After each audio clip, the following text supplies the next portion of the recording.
This is Chandni Dinani welcoming you to magnet brains. और अब हम सॉल्व करने वाले हैं वो डिस्कर्सिव पैसेज जो कि क्लास 10 सीबीएसई बोर्ड के सैम्पल क्वेश्चन पेपर में दिया गया। क्लियर? हम सब ऑलरेडी एक वीडियो में देख चुके हैं कि भाई क्लास 10 सीबीएसई बोर्ड के लिए एक सैम्पल क्वेश्चन पेपर रिलीज हुआ है जो कि 2020-21 सेशन के बच्चों के लिए एक तरीके का बोल सकते हो मॉडल पेपर है, जो कि हमें ये बताता है कि भाई किस फॉर्मेट में आपके क्वेश्चंस आने वाले हैं। और उससे बेसिकली हमें क्या समझ आया है कि भाई what would be the answers, जिनके मतलब what would be the marks of the questions and कितने सेक्शंस होने वाले हैं। And the best point is कि क्वेश्चन पेपर आपका एमसीक्यू फॉर्म में होगा, राइट? तो जो आपका सैम्पल क्वेश्चन पेपर है, इसमें जो आपका रीडिंग सेक्शन है, जो फर्स्ट क्वेश्चन गिवन है आपको, वो है हमारा डिस्कर्सिव पैसेज। सेकंड क्वेश्चन कौन सा है? फैक्चुअल पैसेज, जो ऑलरेडी हम डिस्कस कर चुके हैं। क्लियर? तो फर्स्ट क्वेश्चन जो है हमारे सैम्पल क्वेश्चन पेपर का, that is a discursive passage, उसे हम सॉल्व करने वाले हैं। तो सबसे पहली चीज तो कि डिस्कर्सिव पैसेज जो हमारा एग्जाम पेपर है, राइट? अब एग्जाम में क्या करने वाले हो? पैसेज सॉल्व करने के लिए सबसे पहले क्वेश्चंस देखोगे, फिर पैसेज में जाके आंसर्स देखोगे and then you would tick mark the right answer, right? But हम जो है नॉर्मली क्या करते हैं, पैसेज को समझाने की कोशिश कर रहे हैं इतने वीडियो से। तो क्या करने वाले हैं हम इस वीडियो में, सबसे पहले तो हम क्वेश्चंस देख के आंसर्स टिक कर लेते हैं, ठीक है? उसके बाद एंड में मैं आपको पूरा पैसेज समझा दूंगी। इन केस अगर आपको पैसेज क्लियर नहीं है तो वो भी क्लियर हो जाएगा। डन? तो सबसे पहले हम इसे सॉल्व करते हैं according to our strategy for the exams, कि हम सबसे पहले क्वेश्चंस देखेंगे and then we would find the right answer. और उसके बाद हम इस पैसेज को सॉल्व करने के बाद डिस्कस कर लेंगे कि भाई इस पैसेज में क्या गिवन है, ऑथर के क्या व्यू पॉइंट्स हैं, क्योंकि भाई डिस्कर्सिव पैसेज है तो ऑब्वियसली ओपिनियंस होंगे, व्यूज होंगे, राइट? तो व्यू पॉइंट्स क्या है, ओपिनियंस क्या है ऑथर के, वो हमें पता चल जाएंगे and then finally we would be done with the passages. Done? Clear? चलिए, तो जो हमारा सैम्पल क्वेश्चन पेपर है 2020-21 सेशन के लिए, इसका जो पहला क्वेश्चन है which is the reading section, जो कि कितना 20 मार्क्स का, 10 मार्क्स का आपका पहला क्वेश्चन है एंड 10 मार्क्स का दूसरा क्वेश्चन है। सेकंड क्वेश्चन फैक्चुअल पैसेज है, जो ऑलरेडी हम डिस्कस कर चुके हैं। ये हमारा फर्स्ट क्वेश्चन है which is for 10 marks. Clear? So we have been given a passage. अब इसे पूरे पैसेज को पढ़कर समझने का काम हम एंड में करेंगे। सबसे पहले हम अपनी स्ट्रैटेजी फॉलो करके इसके क्वेश्चन सॉल्व कर लेते हैं। क्लियर? तो भाई ये है हमारा पैसेज और हमारे क्वेश्चन यहां से बिगिन होते हैं। On the basis of your understanding of the passage, answer any 10 questions. अब यहाँ ये ध्यान रखनी बात कि भाई क्वेश्चंस कितने बोले हैं करने के लिए? 10 क्वेश्चंस बोले हैं कि भाई आपको सिर्फ और सिर्फ 10 क्वेश्चंस अटेम्प्ट करने हैं। 10 क्वेश्चंस क्यों बोले भाई? क्योंकि जो आपके 12 क्वेश्चंस हैं, इनमें से आपको वो 10 क्वेश्चन सॉल्व करने हैं जो कि आपके पैसेज को पढ़ने वाला प्रोसेस है ना, वो बिल्कुल सख्त हाँ बोल दें कि नहीं पढ़ना है। क्लियर? यानी कि वो क्वेश्चंस जिसमें आपको पूरा पैसेज पढ़ने की जरूरत है, क्योंकि ऐसे क्वेश्चंस हैं और आएंगे भी, वो क्वेश्चन साइड में रख दो। और अगर आप उनके अलावा 10 क्वेश्चंस ऐसे यानी 10 क्वेश्चंस ऐसे जो आप सॉल्व कर सकते हो without reading the complete passage, तो आपका टाइम भी बचेगा, आपके पास आंसर्स भी होंगे और आपका काम भी हो जाएगा।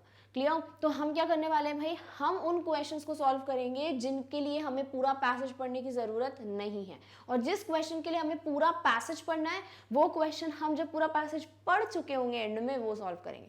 क्लियर? तो समझ आ रही है स्ट्रैटेजी? यानी अभी आपको इस तरीके से देखना है कि भाई मेरा क्लास 10 का एग्जाम चल रहा है और ये सेक्शन मैं कैसे सॉल्व करूंगी, वो आपको पूरी तरीके से देखना है। क्लियर? चलिए, तो पहला क्वेश्चन क्या है?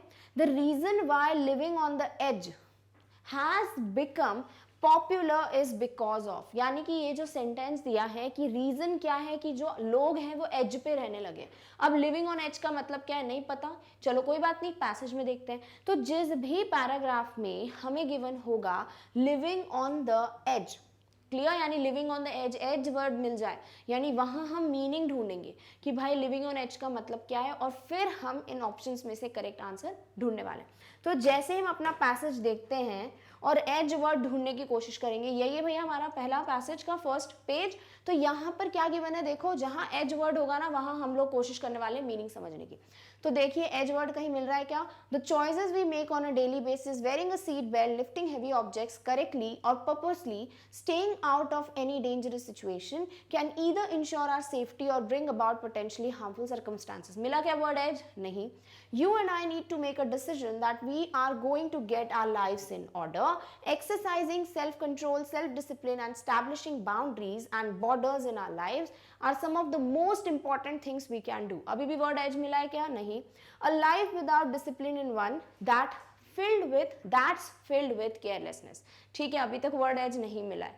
Next, we can think it's kind of exciting to live life on the edge, यानी पहले क्वेश्चन के लिए वर्ड मिल गया. यहाँ तक कुछ नहीं भी समझो तो कोई दिक्कत नहीं है. क्यों? क्योंकि हमको डायरेक्टली क्वेश्चन का आंसर सॉल्व करना है. क्या दिया है? We can think it's kind of exciting, यानी कि एक्साइटिंग होता है कैसे रहना, living on a edge. Clear? फिर we like the image of ये that's me living on the edge, woohoo, it's become a popular way to look at life. यानी कि यहाँ पे ऑथर ने बहुत ही प्यारे वर्ड्स यूज किए हैं कि जब हम बोलते हैं ना यस यू वूहू, यानी कि ये जो वर्ड्स हैं वो कॉमन लैंग्वेज में जो यूज करते हो, तो ऑथर्स बोल रहे हैं कि हमें हमेशा ऐसी फीलिंग आती है कि यस दिस इज मी. तो हम जो एक्साइटमेंट दिखाते हैं ना, वो क्यों दिखाते हैं? क्योंकि भाई ये पॉपुलर वे हो गया है टू लुक एट लाइफ. यानी कि लिविंग ऑन द एज जो है उसका एक रीजन है कि भाई ये एक्साइटिंग है, दूसरा कि ये पॉपुलर हो गया है. Clear? But if you see, even highways have lines which provide margins for our safety while we are driving. If we go over one side and we'll go into the ditch, if we cross over the line in the middle, we could get killed, and we like those lines because they help to keep us safe. Sometimes we don't even realize how lines help us to keep us safe. यानी आगे जो है वो एक separate topic start हो गया है. हमें सिर्फ इतना बोला गया है कि भाई हम जो है living on the edge, यानी लाइफ को हमेशा एक बोलते हैं एक फाइनल पॉइंट, एक ऊपर वाले पॉइंट, उस पर रहने की कोशिश क्यों करते हैं? क्यों? क्योंकि वो एक्साइटिंग है. दूसरी बात क्या कि ये जो है एक पॉपुलर वे हो गया है. अब देखते हैं भाई वो कौन से ऑप्शंस हैं जो कि इन दोनों मीनिंग को सेटिस्फाई कर रहे हैं. ठीक है, तो हमारा क्वेश्चन जो है वो है कि रीजन बताओ कि लिविंग ऑन द एज इतना पॉपुलर क्यों हो गया है. पहला point, constant need for something different. क्योंकि हमको ऐसा लगता है कि भाई लगातार, कॉन्स्टेंट यानी परमानेंट, हमेशा एक ज़रूरत हो गई है हमारी कि हमको जो है कुछ अलग करना है. ठीक है. Population being much younger, population की तो बात ही नहीं हुई है, तो भाई ये तो ऑप्शन ही नहीं है. राइट? फिर exhausting effort to make changes, कहीं पे बात हुई क्या चेंजेस की? नहीं, तो ये ऑप्शन भी गलत है. Strong tendency to stay within our limits, भाई विद इन आर लिमिट्स होते तो फिर हम एज की लाइफ भी बात ही नहीं करते. यानी ये तो ऑपोजिट है. विद इन आर लिमिट्स नहीं, आउट ऑफ द लिमिट्स होता तो सोचते.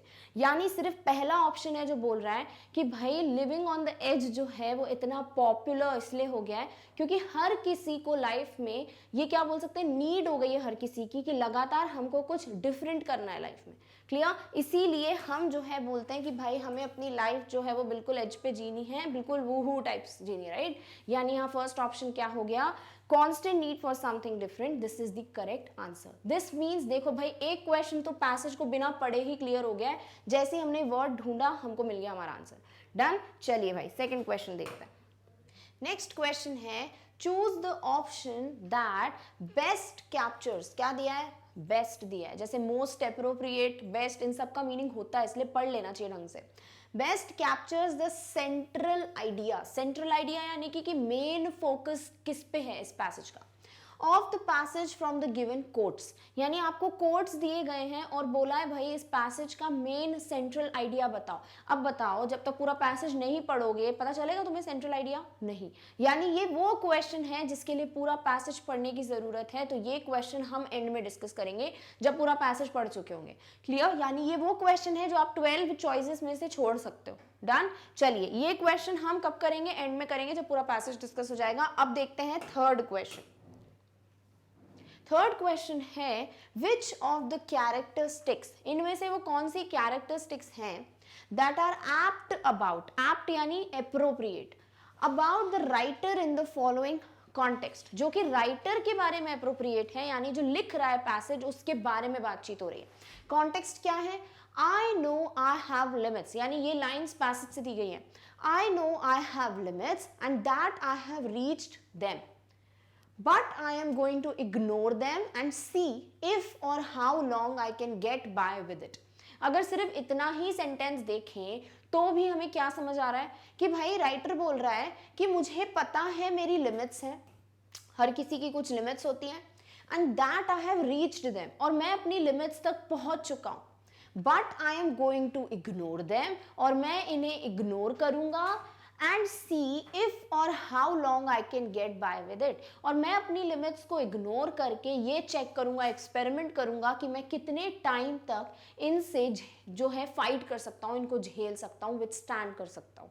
क्लियर? यानी यहाँ इतना तो समझ आ रहा है, ये जो भी पर्सन है वो इग्नोर कर रहा है, राइट? तो इग्नोरेंट पर्सन है। दूसरी बात ये क्या बोल रहा है कि भाई मैं चेक करूंगा, तो ये एक तरीके का एक्सपेरिमेंट कर रहा है, राइट? फिर तीसरी चीज बोल सकते हो कि भाई इसको क्या बोले हम, केयर नहीं करता ये अपनी चीज़ों की, कि हाँ भाई मेरी लिमिट्स पहुंच चुकी है, मैं अपने लिमिट्स तक आ चुका हूँ, तो मुझे रुक जाना चाहिए, राइट? मुझे फाइंड आउट करना चाहिए कि मैं अब किस तरीके से इस पर काम करूँ। बट ये कर क्या रहे हैं, ये जो है अभी भी बोल रहे हैं कि नहीं भाई फिर भी मैं चेक करूंगा कि मैं कब तक इसे झेल सकता हूँ, यानी ये केयरलेस भी है, राइट? तो ये मीनिंग इन लाइन से तो समझ आ रहा है, बट रिस्क नहीं लेना है भाई। पैसेज में देख लेते हैं, इसके आगे तो कुछ नहीं गिवन। तो ये पैराग्राफ जो है उसमें ये रही आपकी लाइंस, जहां पे क्या लिखा हुआ है भाई, ये देखिए, हॉरिबल यहां से स्टार्ट है। आई know I have limits and that I have reached them, but I'm going to ignore them and see if or how long I can get by with it. इतना तो समझ आ गया। I ran to doctors trying to make myself feel better through pills, vitamins, natural stuff and anything I could get my hands on. यानी इन्हें पता है कि मेरी लिमिट्स में पहुंच चुका हूं, बट फिर भी इनको लग रहा है कि नहीं भाई मुझे कोई डॉक्टर की मदद लेनी चाहिए। करना क्या चाहिए था इनको, अपनी लिमिट्स पे काम करना चाहिए, राइट? कि अब लिमिट्स रीच हो गई है तो मुझे क्या करना है। बट ये कर क्या रहे हैं, ये दूसरा ही रास्ता अपना रहे हैं। डॉक्टर्स के पास जा रहे थे कि भाई मुझे कोई दवाई गोली दे दो जिससे मुझे ठीक महसूस हो। Some of the doctors would tell me it's just stress. कुछ डॉक्टर्स बोलते थे भाई ये सिर्फ स्ट्रेस है, तुम टेंशन ले रहे हो। That just made me mad. और इस वजह से मैं पागल होता था। I thought stress meant you don't like what you do or can't handle life and I love what I do. और मुझे क्या लगता था इन्हें, यानी राइटर को क्या लगता था कि भाई स्ट्रेस का मतलब होता है कि मैं जो भी करूँ वो मुझे पसंद ना आए। स्ट्रेस का मतलब ये तो ना होता है, स्ट्रेस का मतलब क्या होता है कि प्रेशर हो आपके ऊपर कि भाई मैं कैसे करूँ। बट मैं तो हर चीज़ जो है पसंद करता था करना। But I kept pushing my self, travelling, doing speaking, engagements and so on, simply exhausting my self. But मैं कर क्या रहा था, मैं लगातार अपने आप को पुश कर रहा था कि नहीं भाई तुम करो, ये चीज़ें करो। बल्कि इनकी लिमिट्स रीच हो चुकी है, इस चीज़ को वो इग्नोर कर रहे थे, इस वजह से उनको समझ नहीं आ रहा था कि मैं क्या करूँ। क्लियर? मीनिंग समझ आ गया है? चलिए अब ऑप्शंस देखते हैं कि भाई इस लाइन से हम राइटर के बारे में क्या जान पा रहे हैं।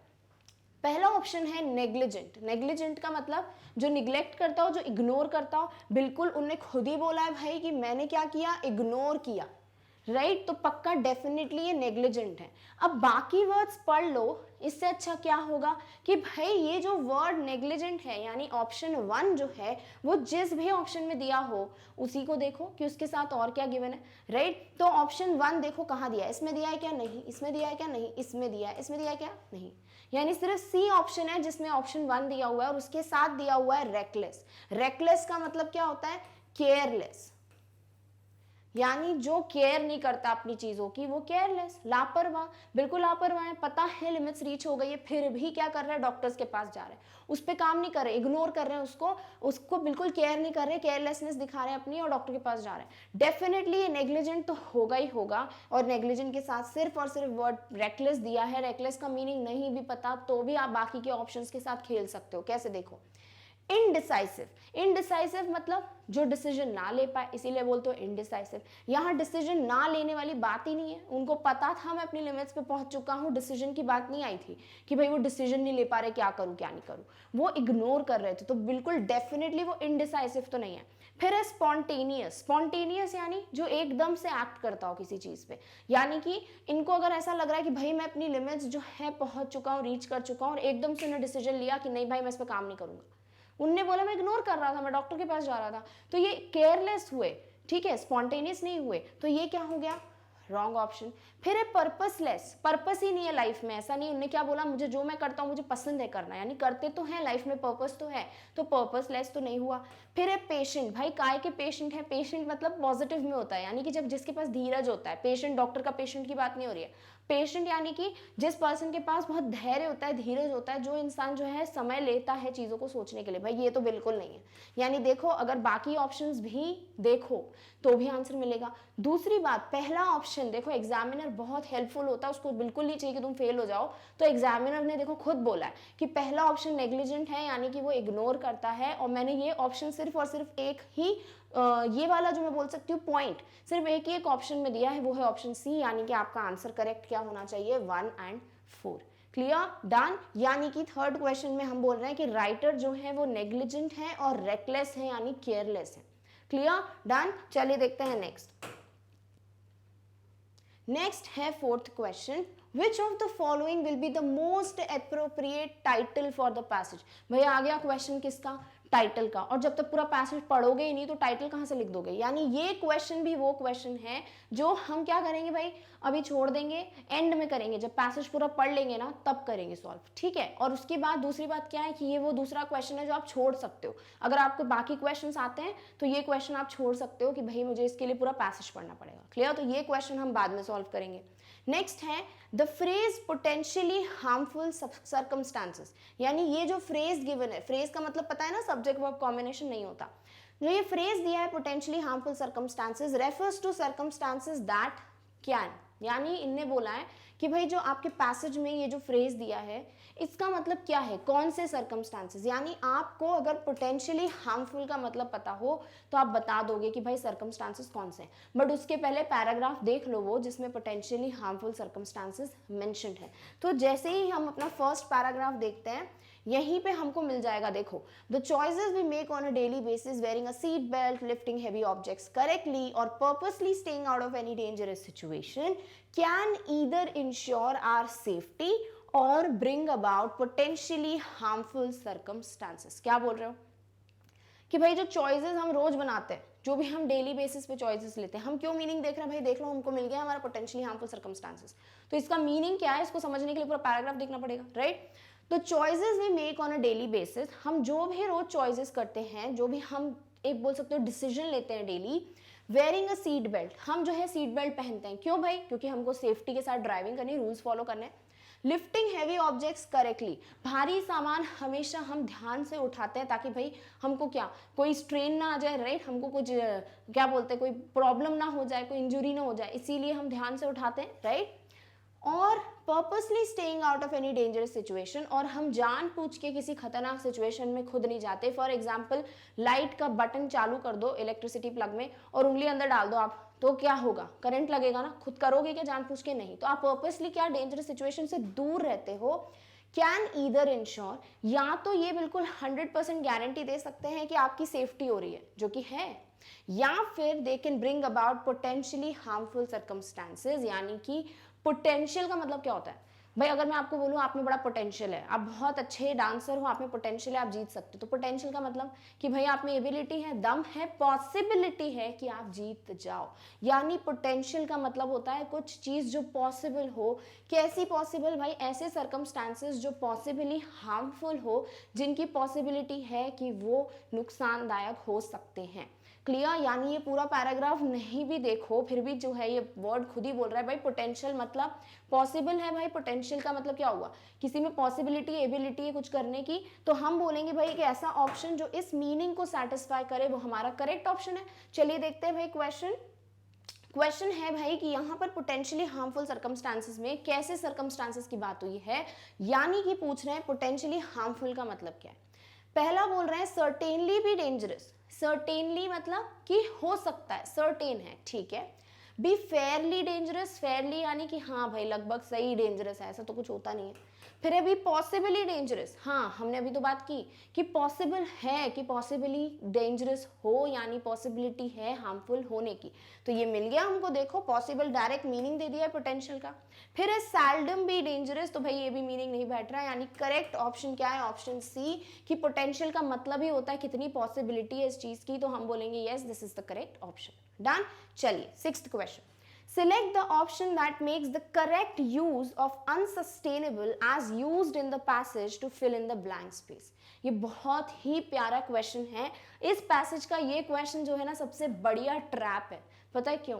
क्योंकि जैसे ही हमने बोला ना कि भाई अनसस्टेनेबल का यहाँ पे यूज करो, तो आप क्या करोगे? अगर आपको अनसस्टेनेबल का नॉर्मल मीनिंग पता है तो आप यहाँ पर रख दोगे वर्ड्स को, राइट? आगे का क्वेश्चन तो पढ़ना ही नहीं, एग्जामिनर ने तो फालतू में लिखा, राइट? बट हमें वो क्वेश्चन पढ़ना है। देखो क्वेश्चन में क्या गिवन है। क्वेश्चन में बोला है as used in the passage, यानी कि पैसेज में जिस तरीके से अनसस्टेनेबल का यूज किया गया है उस तरीके से चेक करो कि क्या भाई वही मीनिंग इस किसी भी फिल इन द ब्लैंक में बैठ रहा है। क्लियर? यानी सबसे पहले तो अनसस्टेनेबल वर्ड ढूंढो पैसेज में, फिर उसके बाद उस वर्ड का मीनिंग सोचो वहां क्या होगा, फिर उस मीनिंग के हिसाब से ये ब्लैंक्स को फिल करने की कोशिश करो। यानी भाई ये वो तीसरा क्वेश्चन है जिसके लिए शायद हमें लगे कि हम इसे छोड़ देते हैं। क्लियर? चलिए देखते हैं भाई ये क्वेश्चन हमसे सॉल्व होता है कि नहीं होता है। तो इसके लिए जब हम पैराग्राफ देखते हैं तो यहाँ पे बात हो रही है अनसस्टेनेबल की। Finally I understood I was living an unsustainable life.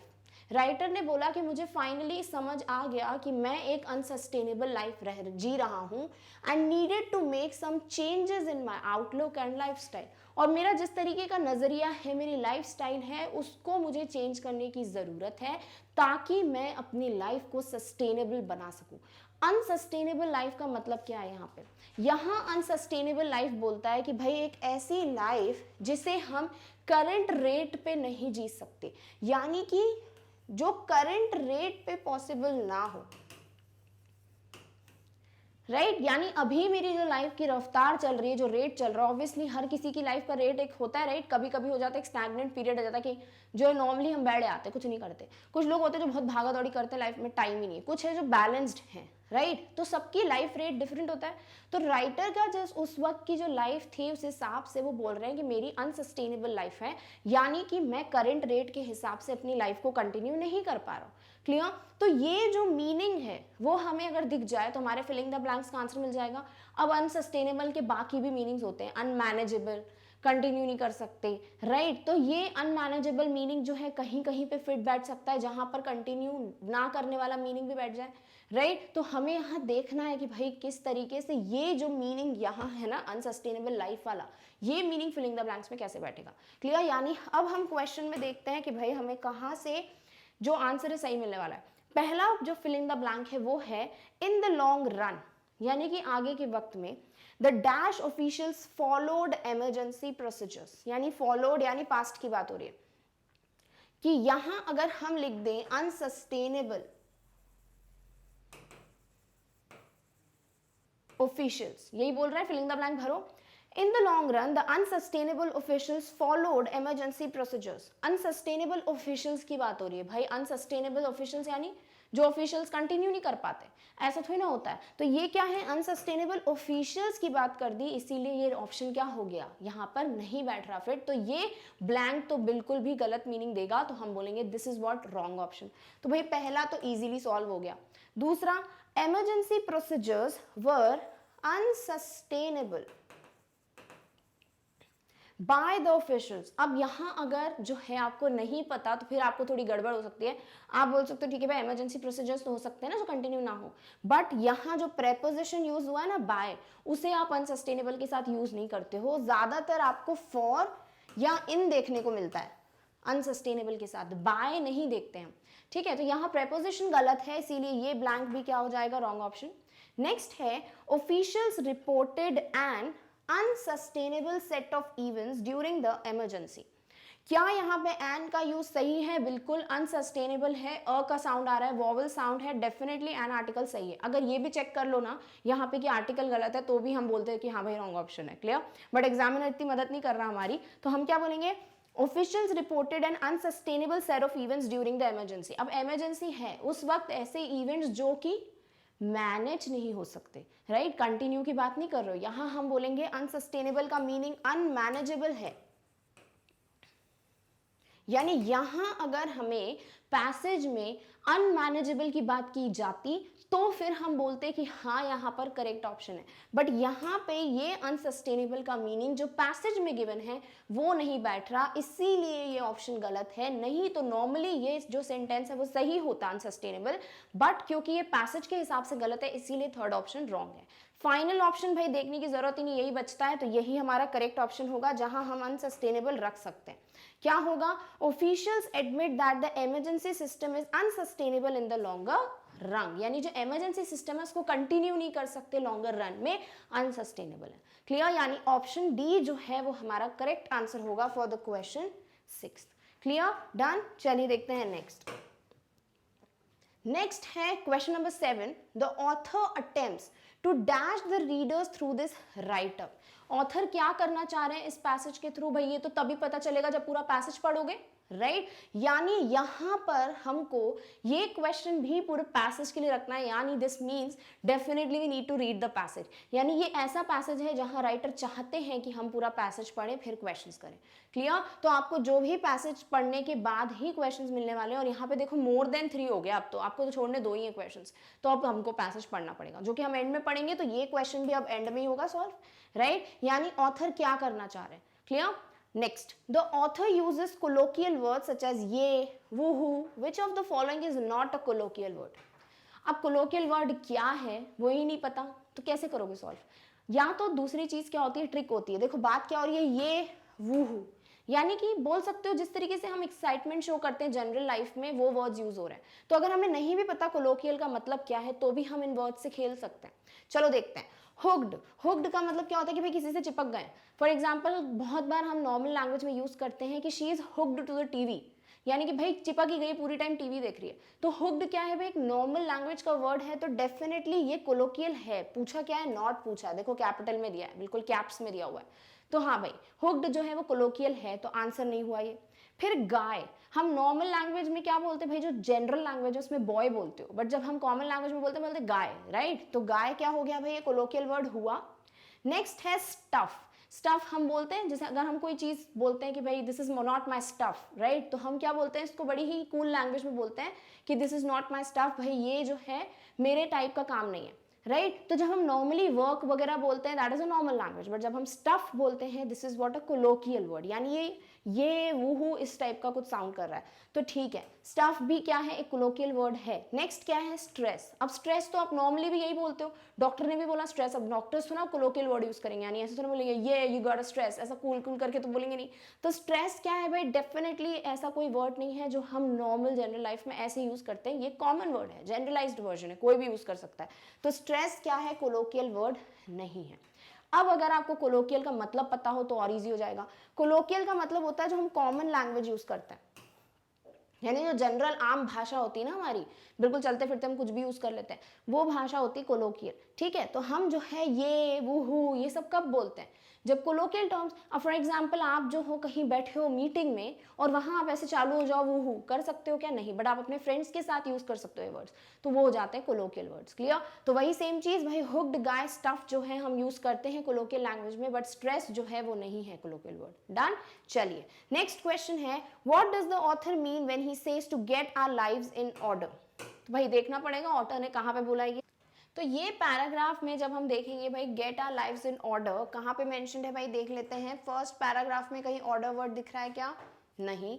Second paragraph में ये रहा भाई, you and I need to make a decision that we are going to get our lives in order, यानी मिल गया भाई हमको वो वर्ड जहां पर ये दिया हुआ है get our lives in order. ठीक है, तो you and I need to make a decision, आपको और मुझे यानी राइटर को एक डिसीजन लेना पड़ेगा that we are going to get our lives in order, यानी नॉर्मली दिया हुआ है कि हाँ भाई get our lives in order, आगे भी पढ़ लेते क्या पता मीनिंग मिल जाए।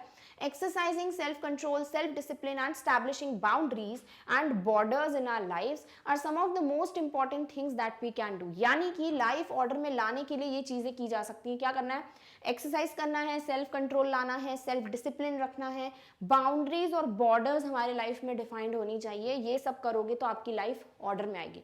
यानी हम नॉर्मली बात कर रहे हैं भाई अगर लाइफ को ठीक करना है तो फिर ये सब चीजें करो, राइट? यानी ये जो ऑप्शन होगा जो हमें बताएगा कि हाँ भाई नॉर्मली हम क्या मीन करते हैं to get our lives in order, वही हमारा आंसर है।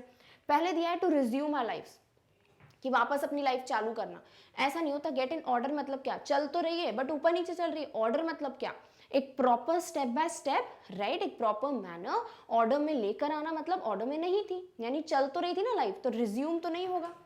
फिर है टू ऑर्गेनाइज आवर लाइव्स। अब बताओ मैं बोलूँ अगर यहाँ पे 1 2 4 6 ऐसे फैले हुए हैं, मैं बोलूँ इनको असेंडिंग ऑर्डर में, आप जो हो असेंडिंग ऑर्डर में आप अरेंज करो। क्या करोगे, सीधे लोगे 1 2 4 6, राइट, बोलोगे ये रहा आपका असेंडिंग ऑर्डर। यानी आपने क्या किया, ऑर्गेनाइज किया। यानी yes, organize is what, it means that you need to get your life in order, यानी ऑर्गेनाइज करो अपनी लाइफ को। तो डेफिनेटली ऑप्शन सही है। Clear. To rebuild our lifes, भाई वापस से अपनी जिंदगी बनाना चालू करो, ऐसा तो ना होता, नई शुरुआत जिसे बोलते हो, तो ये तो डेफिनेटली आंसर नहीं है। Next, to control our lifes, नहीं, कंट्रोल करने की बात नहीं की है, इन्होंने बोला अपनी लाइफ को थोड़ा प्रॉपर कर ले, राइट, तो ये तो गलत है। यानी करेक्ट आंसर क्या है, ऑप्शन नंबर बी। कह सकते हो मोस्ट अप्रोप्रिएट आंसर क्या है भाई, कि अपनी लाइफ को ऑर्गेनाइज करना। डन। चलिए देखते हैं next 10th question. 10th question है, choose the option that correctly states the two meanings of outlook as used in the passage. यानी पैसेज में आउटलुक वर्ड जहां भी यूज किया है उसके कोई भी 2 करेक्ट ऑप्शंस चूज कीजिए जो मीनिंग इंडिकेट करो भाई आउटलुक को वहां किस तरीके से यूज किया है। तो पहले तो भाई पैसेज में देख लो आउटलुक कहाँ यूज किया गया है वर्ड, तो देखिए पहली line, finally I understood I was living an unsustainable life and needed to make some changes in my outlook and lifestyle. अभी भी नहीं पता अगर आउटलुक, तो समझ आ रहेगा ना, आउटलुक बाहर देखने का नजरिया, यानी दुनिया को देखने का नजरिया। क्लियर, यानी समझ आ गया भाई कि हम बोल सकते हैं कि the way we look at the life of others, या फिर the way we look at the world, the way we look at other people, किसी भी चीज को हम जब देखते हैं अपने नजरिए से वो हो जाता है आउटलुक। क्लियर, तो चलिए भाई देखते हैं वो कौन सा ऑप्शन है जो आउटलुक को क्लियरली डिफाइन करता है। तो पहला ऑप्शन है अ पर्सन्स इवैल्यूएशन ऑफ लाइफ, यानी वो किस तरीके से अपनी लाइफ को इवैल्यूएट करता है। नहीं, आउटलुक है किस तरीके से दूसरों की लाइफ को, दूसरी चीजों को देखता है, तो ये ऑप्शन क्या हो गया, wrong. Persons experiences in life, उसके एक्सपीरियंस, भाई एक्सपीरियंस आउटलुक नहीं होते, आउटलुक देखने का नजरिया, तो ये बिल्कुल आंसर सही नहीं है। Next, persons point of view towards life, यानी लाइफ के तरफ उसका क्या पॉइंट ऑफ व्यू है वो सही है, बिल्कुल किस तरीके से वो लाइफ को देखता है, क्या उसका पॉइंट ऑफ व्यू है, तो ये हो गया आपका करेक्ट एक answer. A persons regrets in life, नहीं भाई जरूरी थो ना, आउटलुक पॉजिटिव नेगेटिव कुछ भी हो सकता है, हाँ रिग्रेट की बात कहाँ से हो गई। A person's general attitude to life, यानी जनरली वो लाइफ को किस तरीके से देखता है वही तो होगा उसका जनरल एटीट्यूड, यानी ऑप्शन 3 और 5 हमारे करेक्ट आंसर्स हैं। अब आपको जब पता चल गया कि ऑप्शन 3 जो है वो सही है, तो जहां पे भी 3 ऑप्शन दिया होगा उसके साथ भी खेल सकते थे, आगे पढ़ते ही नहीं। देखो ऑप्शन इसमें 3 है क्या, नहीं, इसमें है, इसमें है, इसमें नहीं है, ठीक है, यानी आपको सिर्फ 2 और 5 के बीच में देखना था कि भाई कौन सा गलत है। तो 2 देखो persons experiences, 5 persons general attitude, obviously यहाँ पर एक्सपीरियंस की बात ही नहीं हो रही, आउटलुक यानी कि वो जिस तरीके से देखता है, यानी करेक्ट ऑप्शन क्या होगा, 3 और 5, यानी ऑप्शन सी है हमारा करेक्ट आंसर। क्लियर, यानी दोनों तरीके होते हैं एमसीक्यू में, या तो भाई सारे ऑप्शंस देख लो, या फिर एक जो 100% श्योर हो ऑप्शन, और फिर आपको उससे रिलेटेड कोई दूसरा ऑप्शन दिख ही नहीं रहा, वही एक ही ऑप्शन में है, तो वो आपका आंसर हो जाएगा। डन। चलिए देखते हैं भाई नेक्स्ट क्वेश्चन। नेक्स्ट है आपका 11th question. The author explains the importance of discipline and boundaries in our lives using the example of. Author ने डिसिप्लिन और बाउंड्रीज जो है हमारी लाइफ में उसकी इंपॉर्टेंस किस एग्जाम्पल से बताई है, road accidents, traffic rules, lines on the highway, safe driving. अगर आपको या तो एक क्वेश्चन के वर्ड्स या फिर इन ऑप्शन में से कुछ भी दिख जाए तो आपका आंसर होगा। तो जैसे ही हम पूरा पैसेज देखेंगे भाई, पूरा रिव्यू करेंगे, तो हमको यहाँ जाके कुछ दिख रहा है, देखो क्या दिया हुआ है, woohoo it's become popular but if you see even highways have lines, यही तो है हमारा one of the options कि highways की भी lines होती हैं, right, which provide margins for our safety while we are driving. If we go over one side we'll go into the ditch, if we cross over the line in the middle we could get killed, and we like those lines because they help to keep us safe. Sometimes we don't even realize how lines help us to keep us safe. यानी boundaries की बात हो गई, discipline की बात हो गई, यानी एक रूल होता है, प्रॉपर डिसिप्लिन फॉलो करना पड़ता है, वो आपको हाईवे की लाइन से इंडिकेट होता है, यानी हमारा जो ऑप्शन हाईवे लाइंस वाला था वही करेक्ट आंसर है। यानी ऑथर ने डिसिप्लिन और बाउंड्रीज को किसके एग्जाम्पल से समझाया है, रोड एक्सीडेंट्स नहीं, ट्रैफिक रूल्स नहीं, लाइन्स ऑन द हाईवे, यानी ये तो डायरेक्ट क्वेश्चन था, सेफ ड्राइविंग भी ऑप्शन नहीं है, यानी करेक्ट आंसर क्या, ऑप्शन सी। Clear, done. चलिए देखते हैं नेक्स्ट क्वेश्चन। नेक्स्ट है आपका last question, what is the message conveyed in the last paragraph of the passage. यानी आपके पैसेज का जो लास्ट पैराग्राफ है उसे पढ़िए और फिर बताइए कि जो ऑथर है वो आपको क्या इंडिकेट करें, क्या कन्वे करना चाह रहे हैं। उसके लिए भाई पढ़ना पड़ेगा लास्ट पैसेज। लास्ट जो पैराग्राफ है सॉरी, वो क्या है, you and I don't have to be like everyone else. तुम्हें और मुझे दूसरों की तरह बनने की जरूरत नहीं है। और keep up with anyone else, या फिर दूसरों के जो लेवल है वहां तक रीच करने की जरूरत नहीं है।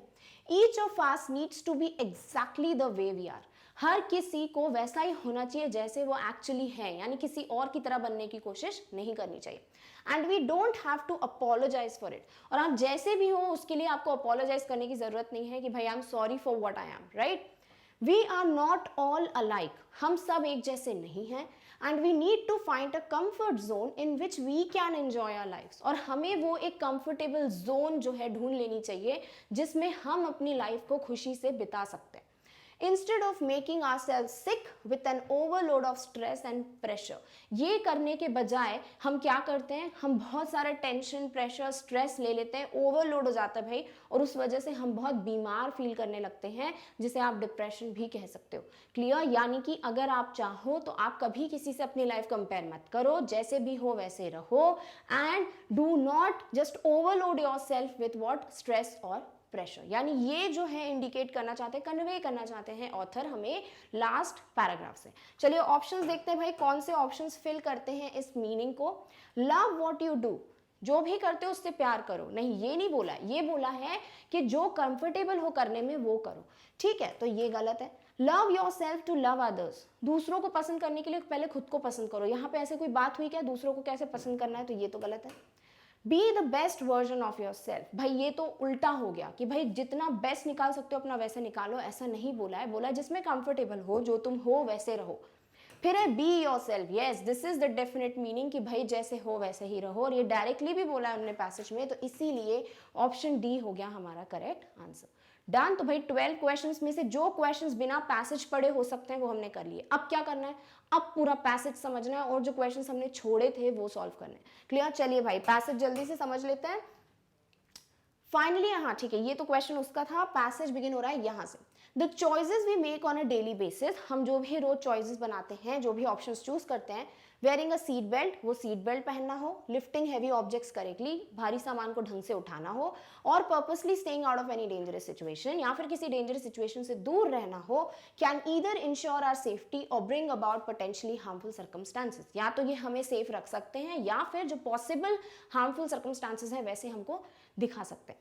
You and I need to make a decision that we are going to get our lives in order. तुम्हें और मुझे यानी हम सबको एक डिसीजन लेना होगा कि हम अपनी लाइफ को ऑर्गेनाइज कैसे करें। Exercising self-control, self-discipline and establishing boundaries and borders in our lives are some of the most important things we can do. हम क्या कर सकते हैं, एक्सरसाइज कर सकते हैं, सेल्फ कंट्रोल ला सकते हैं, सेल्फ डिसिप्लिन डेवलप कर सकते हैं, बाउंड्रीज या बॉर्डर्स डिफाइन कर सकते हैं, और ये वो कुछ इंपॉर्टेंट चीजें हैं जो हमें करनी चाहिए।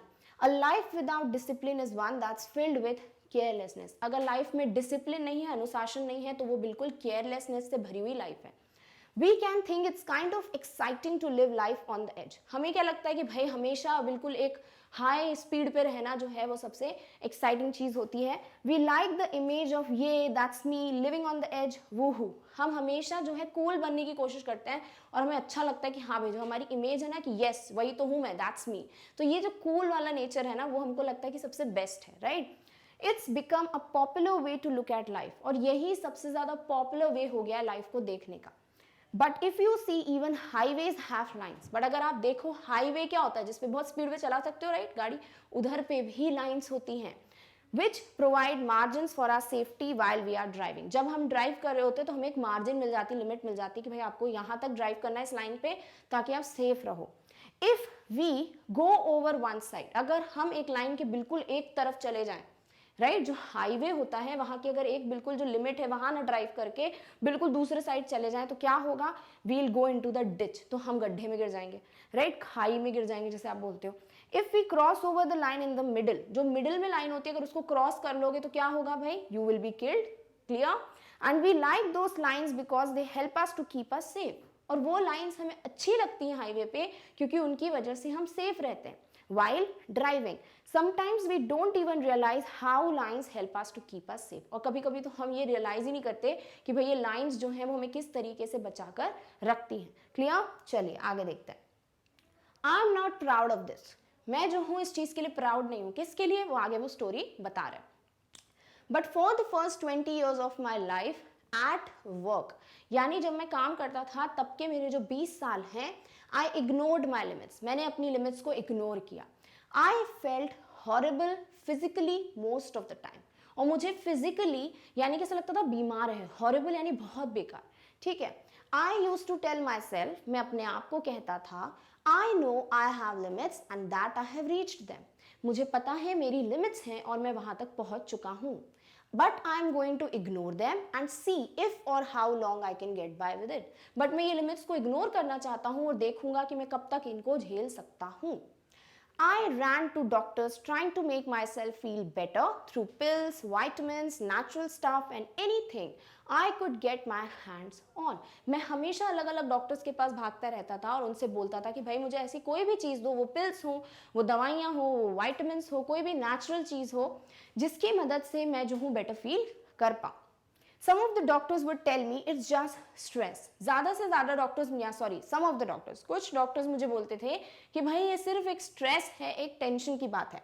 That just made me mad. यानी तुम सिर्फ स्ट्रेस ले रहे हो ज़्यादा अपने ऊपर, इसकी वजह से जो है ये सारे आपको सिम्टम्स दिखाई दे रहे हैं. और ये बात सुन के राइटर को बहुत बुरा लगता था. I thought stress meant you don't like what you do और कांट हैंडल लाइफ. क्योंकि राइटर को लगता था भाई स्ट्रेस का मतलब है कि जो भी आप करते हो आपको वो पसंद नहीं है, आपको लाइफ से प्यार नहीं है. But I love what I do. But मैं तो ऐसा हूँ ही नहीं, मैं तो हर चीज़ जो भी करता हूँ उससे बड़ा प्यार करता हूँ. But I kept pushing my self. But मैं हमेशा अपने आप को धकेलता रहा. Travelling, doing speaking engagements and so on, simply exhausting my self. और मैं क्या करता था, मुझे लगता था भाई ट्रैवल करूंगा, लोगों से बातचीत करूंगा तो फिर मुझे बेटर फील होगा. बट क्या होता था, मैं एग्जॉस्ट हो जाता था, थक जाता था अपनी लाइफ से. Clear? Finally, I understood I was living an unsustainable life and needed to make some changes in my outlook and lifestyle. और फिर मुझे फाइनली समझ आया, नहीं भाई मैं एक अनसस्टेनेबल लाइफ जी रहा हूँ जो कि मैं एक करंट रेट पे फॉलो नहीं कर पा रहा हूँ. And needed to make some changes. और मुझे अपने नज़रिए, अपने लाइफस्टाइल दोनों में चेंजेस करने की ज़रूरत है. You and I don't have to be like everyone else. ये ऑलरेडी हम डिस्कस कर चुके हैं कि भाई हमें दूसरों की तरह बनने की ज़रूरत नहीं है, हम जैसे हैं वैसे ही रहें. यानी be your self is the meaning conveyed in the last para. यानी पूरा पैरा समझ आ गया, पूरा पैसेज समझ आ गया. अब वो क्वेश्चंस अटेम्प्ट करते हैं जो हमने छोड़ दिए थे जस्ट बिकॉज हमें पूरा पैसेज पढ़ के वो क्वेश्चंस करने. क्लियर? चलिए भाई, कौन सा क्वेश्चन है वो? पहला है क्वेश्चन नंबर 2 जिसमें कहा है choose the option that best captures the central idea. यानी ऑथर ने जो इतनी कहानी बताई उसका मेन मोटिव क्या है वो आपको इन कोट्स में से पता लगाना है. पहला कोट है बाय फिलिप ग्रीन जिन्होंने कहा है it's all about quality of life and finding a happy balance between work and friends. ये जो बातें हैं, जो भी लाइफ में आप करते हो, वो सब कुछ क्या है भाई, वो आपकी क्वालिटी जो है लाइफ की उसके बारे में बताते हैं. और ये सिर्फ और सिर्फ एक बैलेंस है आपके काम और आपके दोस्तों के बीच. भाई अगर ये बात हम तब बोलते ये सही कोट है अगर ऑथर ने ऐसा कुछ बताया होता कि वो अपनी वर्क लाइफ और अपनी जो नॉर्मल लाइफ है वो बैलेंस नहीं कर पा रहे. ऐसा नहीं था, उनको पता ही नहीं था. ये मुझे लिमिट्स जो है मेरी पहुंच गई पता था बट वो इग्नोर कर रहे थे. यानी ये बैलेंस वाली बात तो है ही नहीं. राइट? तो this is what wrong option. फिर है कन्फ्यूशियस के थ्रू एक कोट दिया हुआ, to go beyond is as wrong as to fall short. यानी कि आप जो हो जितना आगे जाओगे वो जो है उतना ही गलत है जितना आप पीछे रहते हो. तो भाई ऐसी तो कोई बात ही नहीं हुई है पैसेज में, तो दिस इज व्हाट रॉन्ग.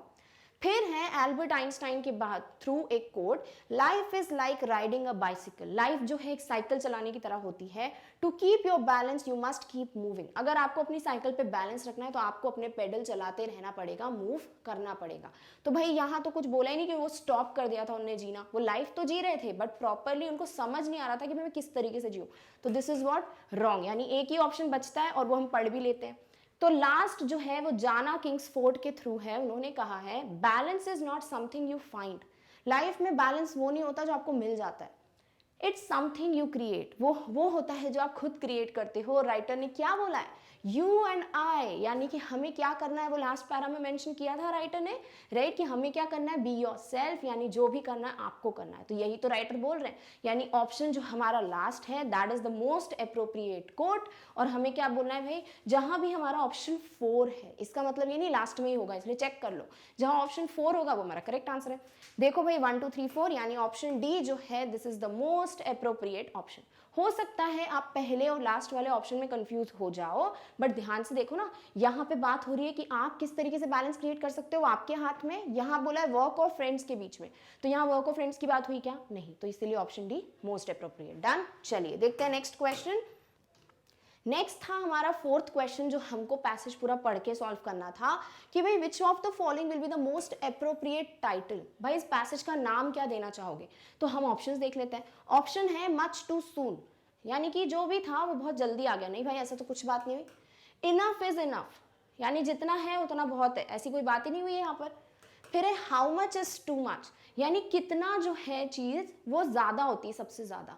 ठीक है, ये कंसिडर कर सकते हो, क्यों, क्योंकि हम क्या बोल रहे हैं, राइटर ने बोला है कि मुझे ये नहीं पता चल रहा था कि मैं कर तो सब रहा था, बट मुझे समझ नहीं आ रहा था मेरी लिमिट्स कितनी है, यानी how much is too much, कि मेरी लिमिट्स क्या है, मुझे कहाँ पे रुक जाना चाहिए, कहाँ पे मुझे अपनी लाइफ को ऑर्गेनाइज करना चाहिए, वो चीज ही तो राइटर बोल रहे हैं कि बी योर सेल्फ, यानी how much is too much. जो लाइफ आप पीछे भागते हो रेस की तरह, भेड़ चाल चलते हो, भाई मुझसे नहीं होगा फिर भी मैं करूंगा क्योंकि मेरे दोस्त कर रहे हैं, this is what how much is too much, right, यानी ये ऑप्शन जो है अप्रोप्रिएट है।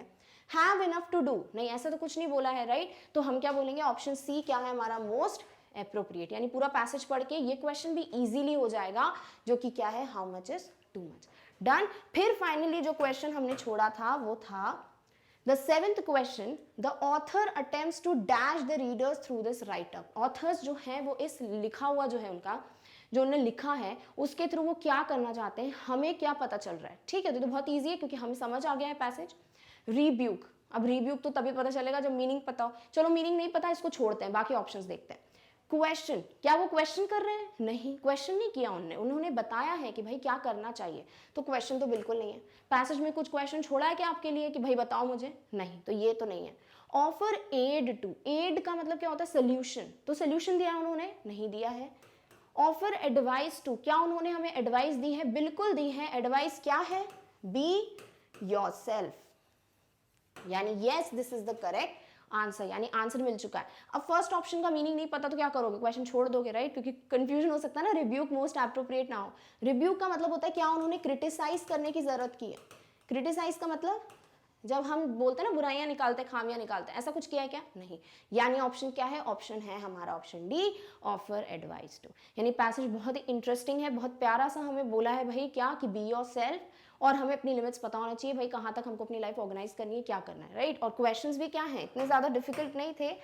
सो we are very much clear कि भाई सैम्पल क्वेश्चन पेपर में जो क्वेश्चन 1 है which is the discursive passage, उसे सॉल्व कैसे करना है, जितने क्वेश्चंस हमने प्रीवियस वीडियोस में किए ना उससे वे बेटर इजी है। तो अगर आप वो क्वेश्चंस कर सकते हो सॉल्व, तो ये क्वेश्चन तो ऐसे ही हो जाएगा, राइट। तो समझ आ गया भाई रीडिंग स्किल्स के लिए करना क्या है, डेली एक पैसेज प्रैक्टिस करो, हो सकता है तो 2 करो भाई, बहुत खुशी की बात है। दूसरी बात, जो भी नए वर्ड्स आपको दिखते हैं उसका मीनिंग लिखो, उसका सेंटेंस बनाने की कोशिश करो, कम से कम 2-2 सिनोनिम्स एंटोनिम्स लिखो, और इस तरीके से रिवाइज करो भाई मैंने क्या पढ़ा है, ठीक है। और जितना रीड करोगे, न्यूज़पेपर के आर्टिकल्स पढ़ो, जितना ये रीड करोगे उतना ही राइटिंग स्किल्स इंप्रूव होंगी, क्योंकि आपके स्ट्रक्चर्स आपको पता चलेंगे कि भाई किस तरीके से सेंटेंसेस लिखे जाते हैं। क्लियर। तो आई होप आपको समझ आ गया कि भाई ये जो 20 मार्क्स हैं वो मुझे फुल चाहिए भाई आपके एग्जाम्स में, यानी 20 आउट ऑफ 20 तो स्कोर करना ही है फर्स्ट सेक्शन में, और ये आप कैसे कर सकते हो ये हम बहुत अच्छे से डिस्कस कर चुके हैं। क्लियर। तो चलिए नेक्स्ट वीडियो में मिलेंगे with the next topic very soon. Till then take care of yourself, और इस टॉपिक की नोट्स की लिंक जो है वो आपको डिस्क्रिप्शन बॉक्स में मिल जाएगी। Thank you so much for watching, bye.